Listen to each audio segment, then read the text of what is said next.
Hi ladies, nice to see you. Thank you so much for coming. God bless you. Bezrat Hashem, Besorot Yeshuot. This parasha, we're speaking about blessings. Re'eh, Anochi noten lefnechem bracha veklala. And basically we said in previous times that it all depends on us, how we look at things, and we can turn every struggle, problem, difficulty, we can turn it always to a blessing. Today, I wanted to speak to you about a different subject in the parasha.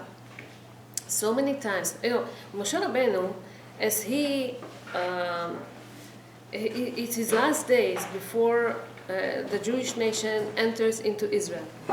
And so the last days, he tells them, what are the most important things that we're supposed to keep as we get to Israel. And here he speaks a lot about the mitzvah that's called tzedakah. Tzedakah is giving. Tzedakah is charity, giving your time, not only money always.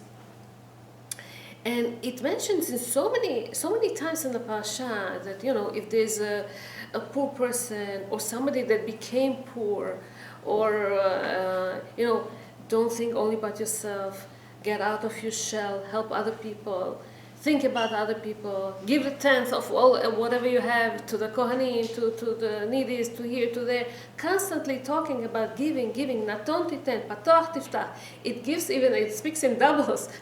Even if people ask you one time, they ask you two times, they ask you three times, as much as they ask, continue giving, because once we give, when we give, we create a big something very important in this world. The Torah teaches us, Torah is Torah Chesed. Think about others. Don't think only about yourself. And this is constantly what we see throughout the parasha. Mr. Orenstein, lived back in Jerusalem about close to 100 years ago. And a man came to him and asked for donation. He is marrying off Bezrat Hashem. He's a child. He needs to collect a big sum, and he doesn't know what to do. So he decided to go from one person to another. He came to this Mr. Orenstein, and he tells him, "I need money. What should I do? Can you help me?" He says, "Sure. How much do you intend to collect?" He said, "Let's say overall $30,000. He said, "I'll give you everything." I said, "What? You sure? Really?" He says, "I'll give you everything in one condition, that you're going to come and invite me personally whenever time is for your wedding. Come and invite me." He said, "Sure, fine, no problem. I'll invite you happily, of course." He starts to prepare. He starts buying, all the stuff, the clothing, whatever. I don't have to tell you all these preparations for the wedding. And for some reason, as they want to start the chuppah, all of a sudden you remember, I forgot to invite the most important person that made all this wedding, all this, make it happen. He felt so embarrassed, he felt so bad, didn't know what to do. So he stopped the band, he stopped everything, and he turned to the people, all the people they invited. He said, "Listen, all this wedding is because of this important Mr. Orenstein, and I'm embarrassed to say I forgot to invite him.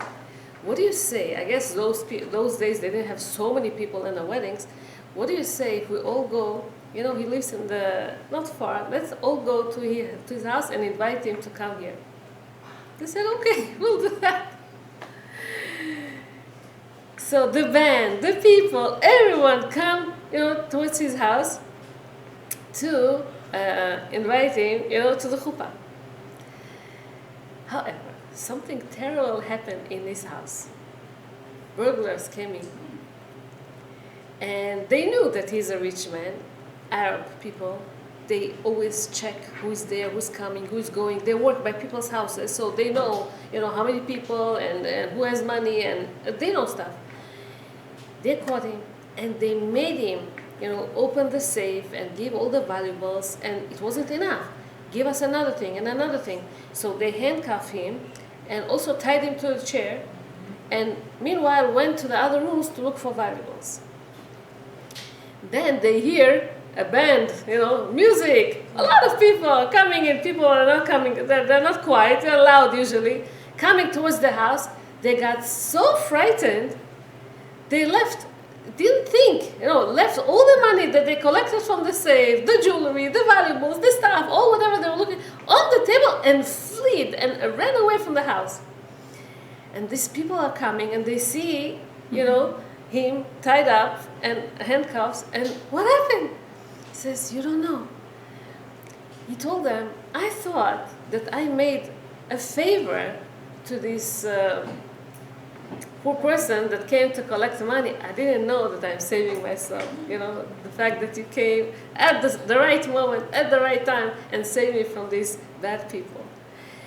This is what tzedakah does. Tzedakah in Hebrew, it's not like charity in English. Charity in English means you want, you give. You want, you become, you're doing the kind thing. Why not? Tzedakah in Hebrew is from the word tzedek. Tzedek means you have to do it. It's justice. Okay? So this is a big question. Hello, people are asking. I worked so hard for this money. I didn't sleep. I got up early. I went the whole day. I was stressed out. With the boss, with my family, with this, with that, until I bring the money. Why do I have to go and share it now with other people? These people, they're not working. Sitting all day in the shul or in the street, collecting money. Why should I share money with them? This is what most people ask. And the big question is, Bemet, why? Why do we have to share money that we worked so much for, with other people that are not capable, that are not worthy, that, Why? Because Hashem created this kind of a system. Hashem created the world in 6 days, create a beautiful, glorious, magnificent world. But He wants us, human beings, to complete His creation by doing acts of kindness towards one another. That's why Hashem gives too much sometimes to this one, so that He will be able to share it with other ones. Okay? Hashem doesn't give equal to everyone. This one likes this thing, this one likes that thing. This one has this advantage, this one another disadvantage. And this is how people that have a little bit extra, a little bit over, are able to share it with one another. There was this, you all heard about Rabbi Akiva. Rabbi Akiva was a great Tana that lived in the time of the Second Temple. The one that killed him was somebody that's called Nosrophus Arasha. He was a wicked Nosrophus. He was a Roman emperor, ruler, whatever you want to call him. And he is the one that tortured Rabbi Akiva. But before he tortured him, he saw that he's a philosopher, and he debated. He asked all kinds of questions of Rabbi Akiva and wanted to see how he answers him, what he answers him. So one of the main questions that he asked him was, did Hashem create a complete world or not? He said Hashem completed the world, but He wants us, human beings, to complete His creation. He says, I don't understand. Why? What's better? Better is wheat that grows out of the ground, or a cake that we do out of this wheat? Wheat. What's better? Rabbi Akiva keeps telling him that the cake that we do is so much better than the wheat. He said, why? He told him, imagine if Hashem would grow cakes in the garden instead of wheat, let's say. So there would always be these wicked people that take control over the garden, okay? Decide that they want to eat all the cake in there, and therefore he eliminates other people, he kills other people, so no one will have any access to these cakes, and he's going to eat it by himself. Hashem didn't want this thing to happen, so he created, we have wheat. What do we do with wheat? Millions of stuff. What Hashem does is, everyone gets a portion, in creating this wheat, in preparing this wheat into food. One plows the land before. One puts the seeds inside. Okay? One harvests it. One bakes it. One grinds it. One distributes it, or whatever. Everyone does something else with this wheat. And this is how one is helping the other. If we are for ourselves, how would we share, our knowledge, our qualities, our whatever we can with others? Hashem wants us to share. I have something that you don't. You have something that I don't. We constantly need. So this is the next question that Sophos asks Rabbi Akiva. Why are they poor people in the world? Why did Hashem create poor people in the world? So Rabbi Akiva answers him, because the poor one needs the rich one. The rich one also needs the poor one. Why? Why the rich one needs the poor one? Because the rich one, by the fact that he is giving from himself, he is protected, and he inherits Olam Haba. Okay, and the poor one, okay, he needs to get to the rich person because he makes him, he makes him give. This is something very, very important that we have. So Tanasophos, he said, so why do you need this? Why did Hashem create poor people and rich people? I don't understand. If Hashem, if to be poor is not good, so Hashem's creation is not complete. Because why he doesn't understand Rabbi Akiva? Because the way that they view the world is that everyone on his own, for his own. In Judaism, it's not like that. We are for one another.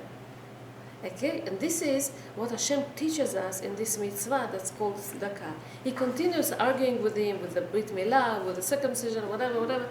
Okay, I don't want to continue with this. So basically, our obligation is not to be a miser, not to hold whatever we have to ourselves, not to be stingy, but to give. Once we practice giving, once we train ourselves to give, we can do so much.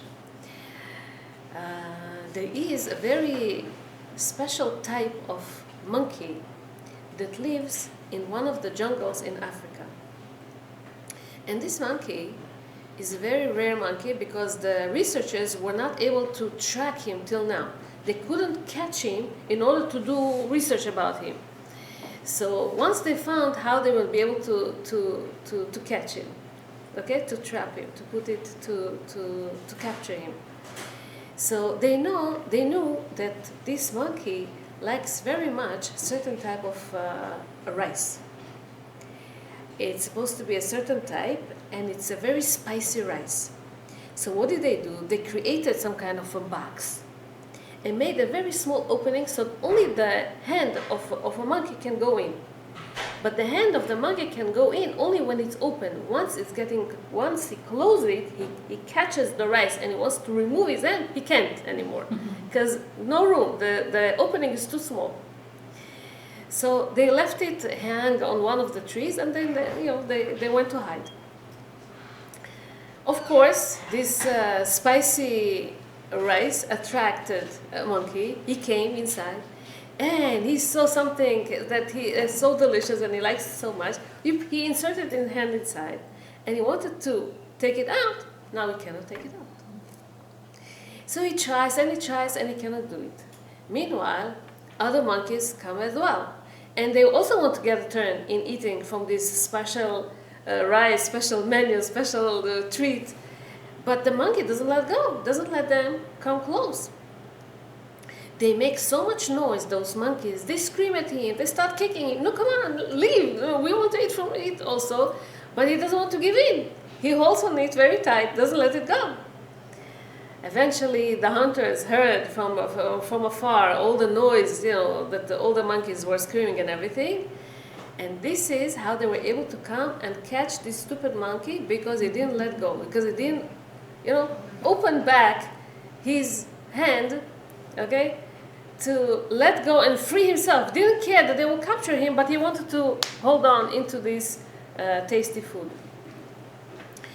When a rich person keeps to himself all whatever he has, and doesn't want to share it with no one, he's like this monkey. Sometimes bad things that we do, bad sins that we do, can drag us to hell. Okay? If we let go of them,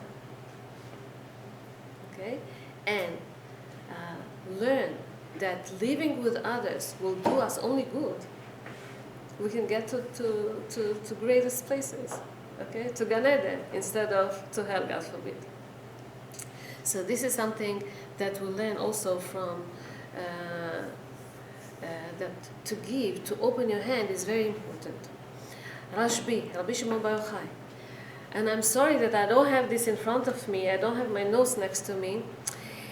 There was a certain psukim that I'm not so familiar with, and it's a story that I saw first time that's written in the Gemara. I guess it's either Baba Bata or Baba Metzia, it's written there.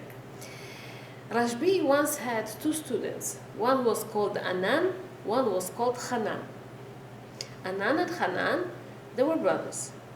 Anan, he was Yerushalayim, was a religious Jew, but he was a merchant.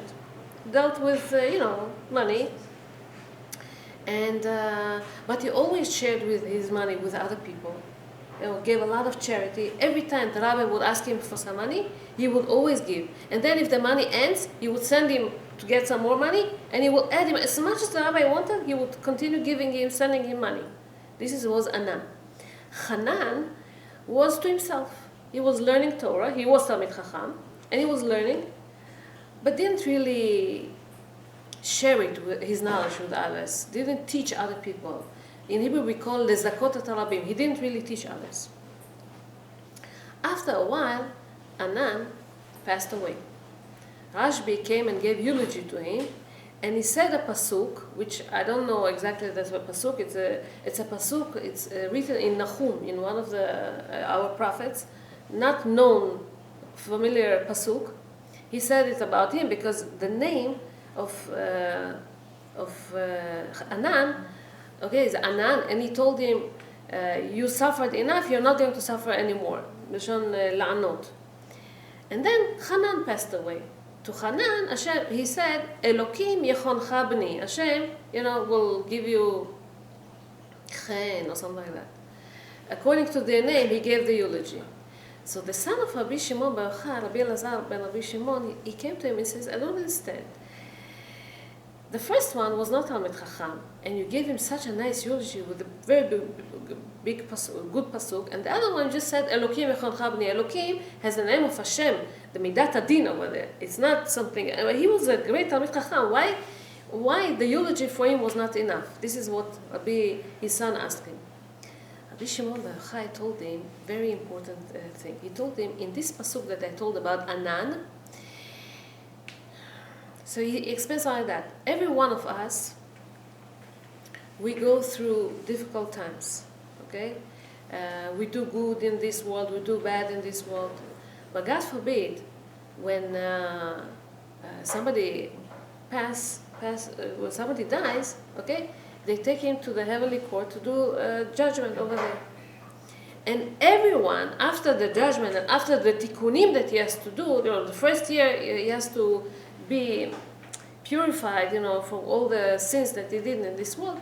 Afterwards, he has to cross, everyone has to cross this river of fire that's called Nahar Dinur. That's how it's called. And only 3 people are able to cross it without any problem. Person that is righteous, okay, he's complete, and he knows that he did good things in this world, and no problem. Number 2, a person that shares his knowledge with other people, mezakeh arabim. Number 3, people who give tzedakah. people who give tzedakah are also able to cross this river without a problem. And all these were into this Anan, and that's why I gave this eulogy on Anan. The other one learned to himself, and the world didn't really enjoy from this. See how important it is to give from you to other people. As I said, some people can give money, some people can give other things, you know, attention to an old neighbor that you have, between husband and wife, between mother and kids, between friends, between whatever. There's other things that people can give. So, and then something interesting that I saw in the Gemara, there's a story about Binyamin HaTzadik. Binyamin HaTzadik was a Tana that his Yortzeit is tomorrow night. And it's so interesting that always his Yortzeit comes in Parashat Re'eh whenever we speak about tzedakah. I realized it and I liked it so much. Binyamin HaTzadik is buried in Tzfat, and I had once a zechut to be in his kever. So he used to give, he was in charge of the Gemilut Chasadim, of the charity organization, okay, a while ago, to the whole town. And it was time of famine. And people came because there was nothing to eat. And then came to him a widow with 7 kids and cried to him and said, I have nothing to eat. He said, but it's empty. I have nothing to give you. Everything is taken. I have no money to give you from. He said, you want me and all my kids to die? And we have nothing to eat. So he went, and from his own money, okay, he provided to this lady, not once, not twice, the whole year provided for her. It's a whole family. He wasn't rich himself, okay, but he did that. And sometime later he became sick and he was about to die. Came the angels of heaven to Hashem and said, we don't understand. A man that helped this widow and all her 7 kids for the whole year supposed to die now? We said, tzedakah tatzil memavet. How can this person die? So they made a court and decided that Malachei HaSharet are right, and they added him 22 years. And I heard today, why tzedakah tatzil memavet? Why when somebody gives tzedakah, okay, donation, charity, why it saves him from death? Something interesting that I heard the rabbi say, Rabbi Zaid. He said something interesting. He said, Ani chashuv kemet. A poor person is considered like dead. Why? Because when he doesn't have money, he cannot really do anything. He is not considered. People don't care about him. He cannot really start, a business. He cannot really do stuff. He cannot give to his children. He cannot, nothing. He's not nothing. It's considered like a dead person. And when he gives charity, okay, he revives the person. He makes him somebody important, that he's able, that he's capable, that he's like everyone else also. So midah keneged midah, the same way that you give life to someone, okay, so tzedakah tatzil mavet gives life to you too. Rabbi Yitzchak Elchanan Spector, okay, was living in Lithuania, about 125 years ago. And those days, there was a bad decree, okay, that everyone had to be recruited to the army. Everyone had to go. And you fight for Gentiles, you don't know even what you're fighting for. And they used to take a lot of Jews, and a lot of Jews died in the battle. For what and for who? And so they were trying always to get away, to get free from this decree. And for this, they had to bribe and give a lot of money. Not everyone had a lot of money to bribe the people. And also, when you bribe, it's a risk thing to you, because if they catch you, you're doing something not good. So there was this rich person that collected a lot of money, okay, to give this bribe, but didn't know, should I risk myself, shouldn't I? He went to Rabbi Yitzchak Elchanan and asked him, what should I do? Rabbi Yitzchak Elchanan told him, you know something? I have this, wheeler dealer, these people that able to convince everyone to do whatever they want, and they're capable, and they're in charge of all kind of organizations. And he had this type of person, and he told him, I have this person that's very successful. If you want, he knows how to persuade people. He knows how to make people do certain things. You can give me the money. Don't worry, and you will be satisfied with his job. Don't worry. So fine. He went home. He gave all this. He took this envelope, put all this money inside, gave it to the rabbi, and went home. A few weeks later, he got a letter from the army that his son is dismissed. Okay, set free, and he doesn't have to go to the army anymore. He was so happy. He came to the rabbi, and he wanted to give him the good news. Rabbi, who is this dealer? Who is this person that is so talented? Please let me publish his name so everyone will be able to enjoy his services, and why not? We need this type of a person. The rabbi told him, let me tell you my secret. Whenever you came to me that day in the other room, I had an orphan that was crying bitterly in my office. What was the problem? She was trying to get married, but she didn't have money for the dowry, and no decent man wanted to marry her because she came with nothing to the marriage. So she stayed like that, and she became older and crying, cannot get married. So I say to myself, Hashem listens to the cries of orphans and widows and these people that are, in trouble usually. I decided I'm going to take the money from you and give everything to her, and that's what I did. And right then and there, I gave the money to her. You know what happened? She blessed you from the bottom of the heart. She blessed you, prayed for you so much that these prayers were the one that made your son to be saved, and to get free from this army. This is my deal. This is the deal that I did, and I knew that it is going to be the best deal. So this is called tzedakah tatzil mimad. Whenever we help people, Hashem sees it and hears it. However, this is the second subject that I wanted to lead you to. If this rich man will come with spark and crackles and tell this orphan, hello, I'm here to save you, here, take some money, blah, blah, this girl would be so embarrassed. She didn't want to get any contributors from people. She didn't want to take donations. She would, I don't know, put herself inside the ground. She didn't want, no one likes to accept, to get from people. So when we give, we have to do it in tzniut. What is tzniut? Matan baseta, hidingly. This is the best type of tzniut, of mitzvah, of tzedakah that can happen. And if we're talking about tzniut, I thought to myself, we are just before Chodesh Elul. This is the time, men, some people tell me, okay, men are in charge of the money in the house, they should give donations, fine. If you don't have the business, if you have, you're supposed to give donation yourself. What about women?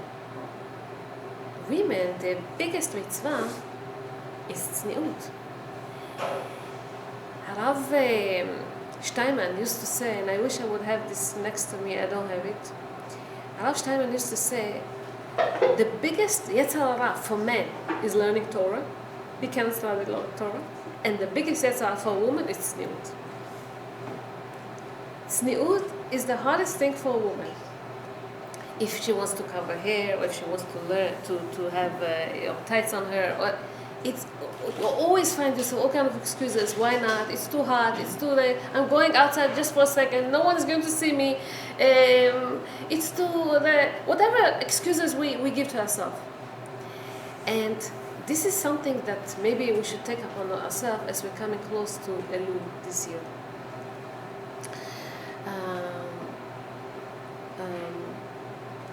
Why a young woman that is just married, why is she supposed to cover her hair? Why is it so important to cover hair? Or to wear, long skirt, or to cut? Today, the Gentiles or the people out there, they don't really care how you're wearing, Okay, among the religious people watch, people see.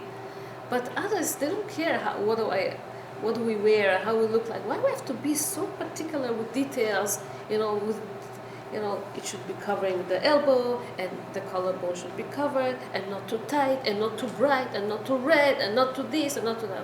Why those details? So, something interesting.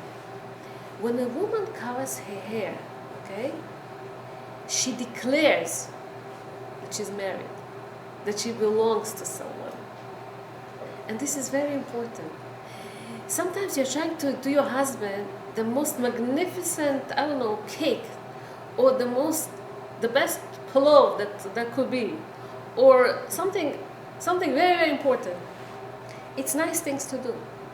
But once you're covered, whether the hair is covered or your body is covered, this is the best thing that you can do for your husband, because your husband feels that you're his. No one can touch her. She's only mine. This is very important. Today, we live in a generation that would like to expose ourselves. Sometimes not maybe physically, but emotionally and spiritually. We have Instagram, we have Facebook, we have social networks. Every cake you do, you have to show, to everyone, what type of cake you did. You went to vacation, you have to show. You bought this dress, you have to show. Why you have to show everything? For what? When you don't reveal, okay, or whatever you have, you save yourself from evil eye. Why? We say, אין הברכה שרויה אלא בדבר הסמוי מן העין. If you want a blessing, keep it covered.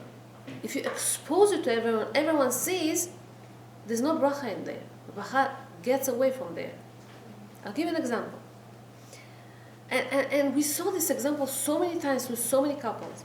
A couple, they just get married. So in the beginning, everything is, exciting and new, and you want to show everyone that you made the right choice, that the relationship between you and your spouse is the greatest. No one in the world, has love like you, or special relationship or something.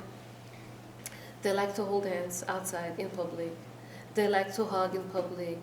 They like to show off, this wig and this and whatever.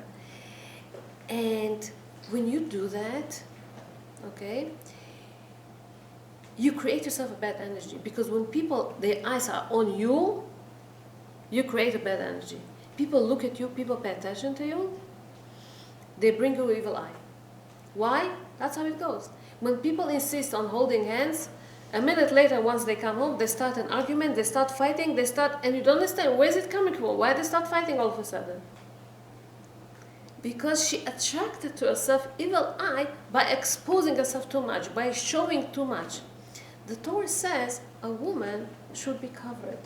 There's a reason. A woman is so valuable, she's so important, she should not expose herself to other people. Okay? And this is something very, very important. Listen, ladies, there's a special line that people tell there, all kind of stories that happen to them when they take upon themselves a Kabbalah, okay, something that they take upon themselves in tzniut. It does miracles, and it's amazing how it see that for men, for women it's tzniut. If she takes upon herself tzniut, Hashem sometimes does an open miracle to her. There was this lady, she was a preschool teacher, okay? And she had a lot of kids, and now it was time for the meal. They had to eat their lunch or whatever. One of the boys started to choke. He ate instead of, the food come into this. It came into the windpipe, it's called? Air pipe? Okay. And he started coughing and becomes blue, and he cannot breathe anymore. And the lady screams, and all the people around her, they don't know what to do. So they call the Hatzalah, and until the Hatzalah comes, he still is like a few moments that he's not breathing. And the lady, what should I do? She decided to pray, and she prays and she asks Hashem, please, but it doesn't help. And then the last moment she said, okay, she took upon herself tights. She says, usually I don't wear tights, but if this boy is going to be safe and sound and everything should be okay, and no damage afterwards also, she's going to take upon herself tights. On the spot, it's unbelievable. This is what they describe. On the spot, this child, all of a sudden spit, the pieces that came inside, and restored it. Now the Hatzalah that were there said, if he was few seconds without oxygen, something remains. It's no good. So they took him to the hospital. They do all these tests on him. There's a few days he stayed in there, and she keeps praying, and she's saying, I'm going to share this miracle to everyone. I'll tell them what happened. And once you share a miracle, more people are inspired. More people want to keep it maybe. She wrote it in this line. She said it in this line. And Baruch Hashem, no signs, no nothing left, no damage on his body. Unbelievable. The doctors could not believe such a thing can happen. Because once there's few seconds, few minutes without oxygen, whatever, damage is done. Another story like that was happening with a woman that Baruch Hashem got married. A few months after she got married, she became pregnant, and the doctor spotted something. The pregnancy didn't go well, and they said there's something in the head of the baby, something not good. So, once the doctors frighten you, you're scared all the time. And so she prays, and her husband prays, and her mother prays, and her sibling prays, and in the shul they pray, and her friends they pray, and the special chat that they do, whatever they pray. And then it was time to take upon herself something. So she used to wear these long wigs. Okay? She decided that she's going to wear something short, not those long wigs, whatever. Her mother used to wear mitpachat, but very loose, and most of the hair is outside, and she didn't really care about covering 100% the hair. She decided to, put it tighter and put it better, and not to reveal most of the hair. Fine. Once the doctor did the ultrasound, they saw that the results are okay. That's fine. It's not so bad. And she's still stressed, and she's scared or whatever. She went to labor, everything went down, everything went okay, normal. And after labor, they told her, now you have to do a special ultrasound for the head of the baby again. And again, she works on herself, she prays, she asks. She decided now, not only a short wig, no wig at all, just big pachad, 100% kisui rosh. And Baruch Hashem, the results came out normal. We think sometimes, okay, it came out. But no, there's somebody that prays for that somebody that does something for that, and this is when Hashem makes these miracles. So when we give donation, I told you we have to do it betzina. Betzina means in a modest way, not in public. Your name doesn't have to be, If you put your name, it's okay. But if you do it without mentioning, it's so much better. But when you give, you should give it with happiness too, because there's a pasuk that says, a verse that says in the Gemara, whoever gives from himself, anoten pruta le'ani, gives a coin, gives some money to a poor person, mitbarach b'shisha brachot. He is blessed with 6 blessings. Aval המפייסו, whoever appeases him, talks to him, gives him attention, מתברך ב-11 ברכות, almost double. Because, not everyone is rich to give so much money. But sometimes it's the attention that you can give, okay? Sometimes it's a listening ear for, a trouble of a neighbor, of a person, of whoever it is. Sometimes it's a knowledge, sometimes it's ideas, advices that you can give. All this type of stuff is also tzedakah, is also kindness, is also charity, is also something good that you do. So, and women can do it inside the house too. when a woman gives in to her husband, sometimes, they have an argument, and he likes to win, let's say. If you give in and let him win, in a way, it's a matan baseter, because you continue your family, everything continues on, you live in peace, and everything is okay. Not everything you have to declare. I gave in today for my husband, and you write it on in your chat or something. No, you don't have to do that, because once your husband feels that you feel so much superior than him, you're so much. He won't like this type of kindness that you do. He won't like this giving in that you do. So the way that we do, we have to have a lot of tact. Whenever we give, to a needy person, we have to have a lot of tact too. Sometimes it's your mother-in-law that needs this help, and she's too arrogant. She doesn't want to get anything from you, but you do it in a way that you do it anyway to anyone, and anyway you're on the way, and you're going to buy it because it's not a trouble to you, and it's not a problem, or whatever. That's what we do to your sister, that's what you do to your daughter-in-law, that's what you do to any person that you're in touch with. This is called giving. So when we give, giving in a nice way, so that the other one doesn't feel that he gets so much, because no one likes to get. In Hebrew we say gomel chasadim. After gimel comes dalet. Gomel dalim. The gimel and the dalet, the dalet doesn't want to face the gimel, because no one wants to get from the other. So may we be able to give and give happily, and Hashem see our efforts, the way that we try, whether it's in modesty, whether it's in tzedakah, whether it's in all these other 50 and something mitzvot that we have in Parashat Re'eh. So Bezat Hashem will open to us gates of abundance and blessings and all the best Bezat Hashem, and תכלה שנה וקללותיה, תחל שנה וברכותיה Bezat Hashem. Good year, blessed year, good news Bezat Hashem, all the blessings. Thank you so much. God bless you.